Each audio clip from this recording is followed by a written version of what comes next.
कि पुलिस बिल्कुल निकम्मी है, निर्दोष को फंसाती है,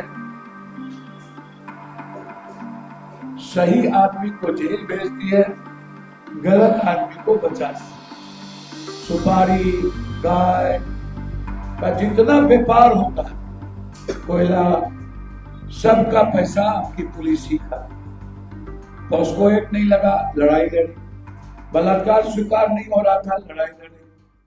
नमस्कार, लाइव सिटी देख रहे हैं आप। जहानाबाद की नीट छात्रा के साथ हुई दरिंदगी और उसके बाद बिहार पुलिस की संवेदनहीनता पर पूर्णिया सांसद पप्पू यादव जम करके बरस उठे हैं। आपको बता दें कि पप्पू यादव सीधे तौर पर बिहार पुलिस पर सवालिया निशान खड़े कर रहे हैं और उन पर पक्षपात का भी आरोप लगा रहे हैं। इसके साथ ही आपको बता दें कि आज ही बिहार सरकार की ओर से अधिसूचना भी जारी कर दी गई है, नोटिफिकेशन भी जारी कर दी गई है और सीबीआई को पत्र लिखा जा चुका है कि अब इस केस की जो इंक्वायरी है वह सीबीआई करेगी। लेकिन इस पर अब पप्पू यादव ने कहा है कि देर ही सही, लेकिन कम से कम नीतीश कुमार और सम्राट चौधरी की पुलिस ने यह तो मान लिया कि बिहार पुलिस निकम्मी पुलिस है, जो राजनीति से प्रेरित है। वह जो है वह दोषियों को बचाती है और निर्दोषों को फंसाती है। क्या कुछ कह रहे हैं पप्पू यादव, आइए देखते हैं उनका ये वीडियो।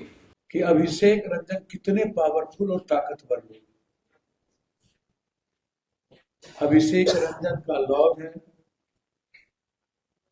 अभिषेक रंजन के साथ उसकी संपत्ति की जांच, किन किन नेता और पदाधिकारी का पैसा लगा हुआ है, इसकी जांच में चाहता हूं।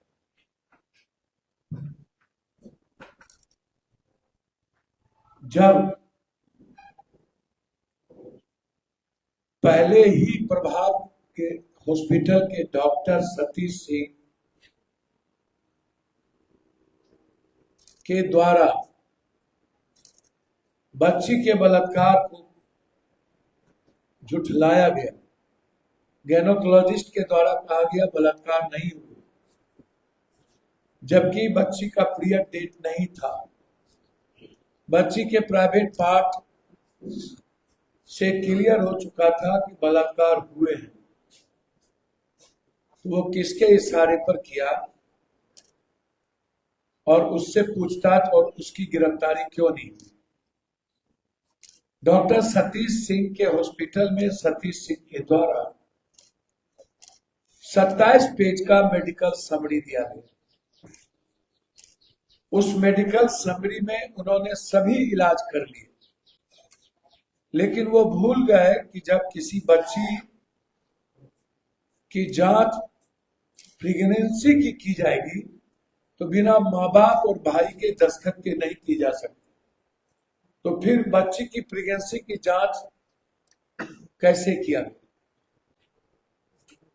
किस परिस्थिति में किया गया, फिर इन पर एफआईआर क्यों नहीं हुआ। तीसरी चीज, अंतिम में उन्होंने जो मेडिकल समरी दिया है उसमें लास्ट में लिखा है कि बच्ची निमोनिया से ग्रसित थी। ये निमोनिया कब हो गया, और यदि हो गया तो बच्ची क्या निमोनिया से मर गई। जब बच्ची के शरीर में जहर नहीं पाया गया, आपने नहीं लिखा, तो फिर निमोनिया समरी कह करके निमोनिया का इलाज तो आपके यहां भी हो सकता था, फिर आपने ट्रांसफर कैसे कर दिया। और जब खुद ही एसआईटी कह रही है कि किसी अभिषेक नाम का डॉक्टर ने लगातार सतीश सिंह को प्रेशर दे रहा था कि इसको पुलिस में मत भेजिए।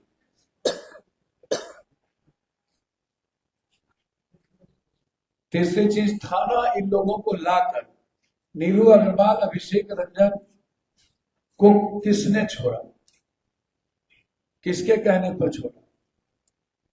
पांचवी चीज,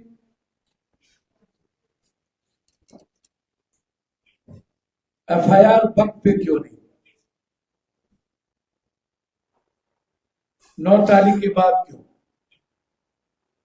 हॉस्टल सील 1 सप्ताह बाद क्यों,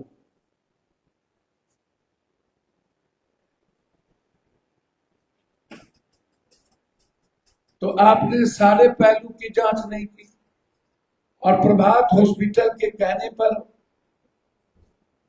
आप इतनी बड़ी दरिंदगी को छुपाने की कोशिश की और अभिषेक रंजन के आकाओं को, जिसमें समग्र जांच होती और सभी लोग इन्वॉल्व हो फंसते, उनको बचाने का कोशिश किया। के साथ किस किस नेता पदाधिकारी का पैसा है व्यापक हो और अभिषेक के द्वारा मनीष रंजन के द्वारा किस किस नेता पदाधिकारी को लड़कियां परोसी जाती है, इसकी भी जांच।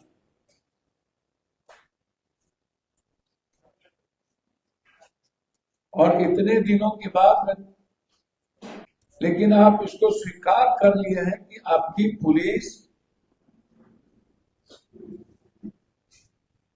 बिल्कुल निकम्मी है, निर्दोष को फंसाती है,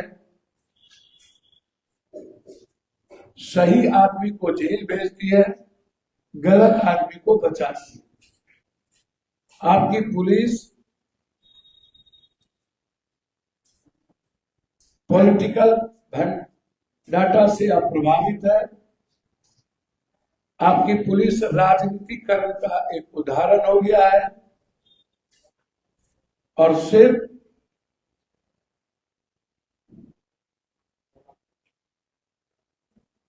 जमीन दलाल, सेक्स रैकेटर, बालू, शराब माफियाओं को संरक्षक करती है और उसके से पैसे पाती है।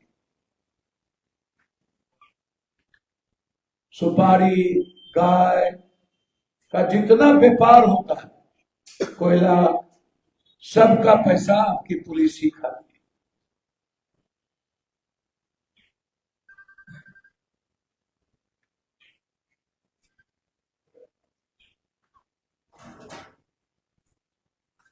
लगातार हम बोलते रहे हैं, पॉस्को एक्ट नहीं लगा, लड़ाई लड़े, बलात्कार स्वीकार नहीं हो रहा था, लड़ाई लड़े। अब जाकर कल जब बातें बढ़ गई उस परिवार के साथ, तब जाकर आप अंतिम निर्णय सीबीआई इंक्वायरी का दिए और आज आपने उसको सीबीआई इंक्वायरी के लिए भेजा। हम चाहते हैं कि सीबीआई इंक्वायरी हाईकोर्ट या सुप्रीम कोर्ट के वर्तमान किसी न्यायाधीश के मॉनिटरिंग में हो। तो वीडियो देख लिया आपने। इसके साथ ही आपको बता दें कि जो पूर्णिया के सांसद हैं पप्पू यादव, वो अब बहुत ही ज़्यादा भड़क उठे हैं इन तमाम चीज़ों पर। साथ ही साथ कह रहे हैं कि मनीष रंजन वह तोता है जिस पर हाथ डालने से बिहार के जो भ्रष्ट लोग हैं, जो अधिकारी हैं, उनका पूरा फाइल खुल सकता है। तो ऐसे में इस पर भी ध्यान देनी चाहिए। इसके साथ ही उन्होंने यह भी मांग की है कि सीबीआई की जो इंक्वायरी होगी उस पर हाई कोर्ट या फिर सुप्रीम कोर्ट के जज के निगरानी में सीबीआई की जांच होनी चाहिए, तभी यह पूरा मामला जो है, इस पूरे मामले से पर्दा जो है वह हट सकेगा, पर्दा उठ सकेगा। लेकिन अगर ऐसा नहीं हुआ तो पहले भी बिहार पुलिस इस पूरे मामले को रफा दफा करने की कोशिश में लगी हुई थी और ऐसे में सीबीआई के भी हाथ में जब ये पूरा मामला जा रहा है, तो ऐसे में जब तक नज़र नहीं बनाया जाएगा, नज़र नहीं रखा जाएगा, तो कुछ दिक्कत हो सकती है, ऐसा कह रहे हैं पप्पू यादव। यह खबर आप लाइव सिटीज के यूट्यूब पर देख रहे हैं, आप सब्सक्राइब कर लें, फेसबुक पर देख रहे हैं फॉलो कर लें। जुड़े लाइव सिटीज के साथ। लाइव सिटीज पर खबरों का सिलसिला लगातार जारी है।